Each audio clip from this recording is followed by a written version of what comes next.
So, let's try amoy natin yung sinasabi nilang trending ngayon dito sa Yellow Basket. So, susubukan natin ang totoo nga bang mabango si Imperial Legacy 2026 Limited Edition by Andrea's Secret. Yes. So, ito, open natin mga madam sir. Saka sobrang mura lang to, nasa Yellow Basket lang siya. Mga 100 plus lang to siya mga bossing, pero yung benta sa 500,000 sold ang Andrea's Secret na to.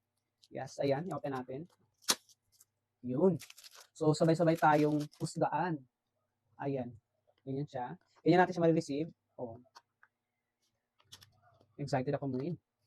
Oh. Ang box. Yan. Pag unbox pa lang, tingnan mo. Di ba? Ganda. So, taran. Tingnan yung mga boss. Ayan.